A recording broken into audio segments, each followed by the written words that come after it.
Hello, I'm Alex. I'll be bringing you some words of encouragement and some daily reflections from the book of Ecclesiastes. I was reading the book of Ecclesiastes and especially the third one.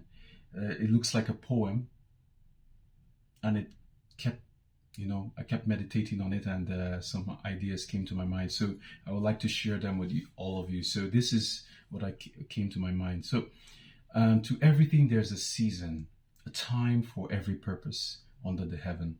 Life moves in cycles, joy and sorrow, building and breaking, war and peace. Time feels like a force beyond our control sometimes, pushing us through highs and lows without asking permission, But what if we could understand these cycles instead of, being controlled by them? What if we could anticipate instead of just react? King Solomon, the wisest king, the wisest man ever known, lived and he wrestled with this very idea. And what he discovered changed everything. This is what my reflections were concerning that. So firstly, life moves in patterns. Recognizing them gives you a strength, it gives you a superpower. History repeats itself, just like nature. If you go into any history book, you can see that the wars fought were for the same reasons over and over, whether it be resources or disputes between people. Life repeats itself, But God really hid the secret to doing things in the very nature we have. We have in the western parts of the world where I stay, we have the spring, we have the, winter, we have the summer, we have the autumn. And each season is for a different thing, And I once heard that losers react, leaders anticipate. Are you a leader? Everybody calls themselves a leader, but are you willing to anticipate? Are you willing to take action before it's too late? This is something to think about. So when you study the patterns of the seasons, you can know what to do with your seed. Seed is your effort, your time, your investment, Secondly, what you do in one season determines the next. In spring, you plant seeds. In summer, you work and nurture them. In fall, you reap what you've sown. And in winter, you either enjoy the harvest or you struggle because you weren't prepared. The same is true in life. If you sow laziness, don't expect success. And the cure to laziness, in my opinion, is to find people who are hardworking and stick with them. It's not easy to find those people, but when you do, just copy them. It's one of the things to do. And if you sow wisdom, you reap stability. So our lives are a reflection of our actions. All the things we do in this life are a reflection of that. And you could even see this in Genesis 41. 1 to 7, where Joseph himself was able to recognize from the Pharaoh's dream about the fat cow and the thin cow. And he was able to interpret Pharaoh's dream. And the fat cow symbolized time of plenty, time of abundance. And the thin cow symbolized famine, nothing. And Pharaoh asked Joseph, what is your strategy? Joseph was like, you know what, we need to save when we are earning so much and doing well for the times that there is going to be winter. There are always winter seasons. You cannot avoid them in life.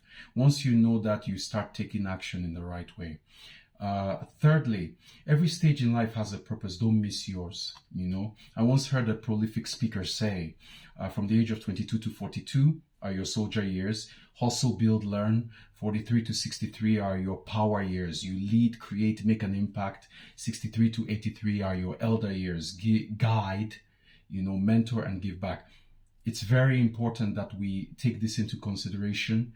And if you are out of your season, put in the effort to bridge the gap of time. You can do it. With God, all things are possible, for sure. So you can use mentors to shorten the amount of time. Find a mentor, pay a mentor, and speed up the time.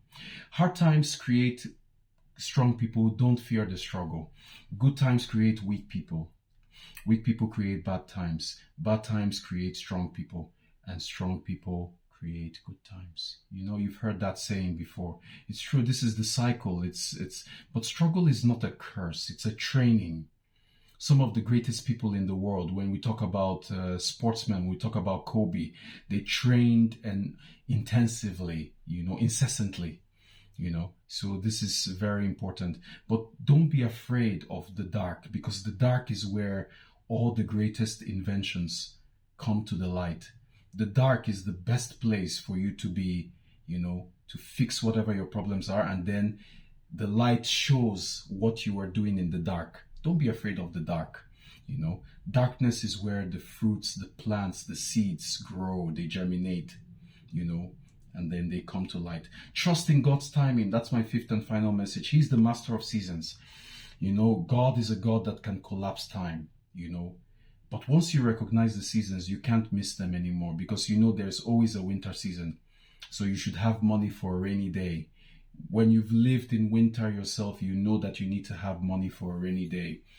It's the same with life. There could be wars, there could be famine. You can't blame the system. You can't blame the political system.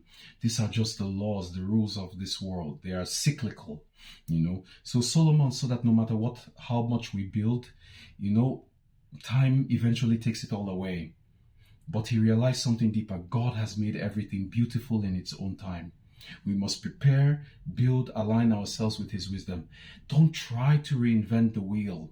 Being rebellious against the laws of nature will only cost you time and delay, So recognize and utilize the seasons and make the best of them in the right time. That's the word I have for you. So which season are you right now? Drop a comment. If this resonated with you, like, share, subscribe for more biblical wisdom. God's works are eternal. Thank you. Have a nice day.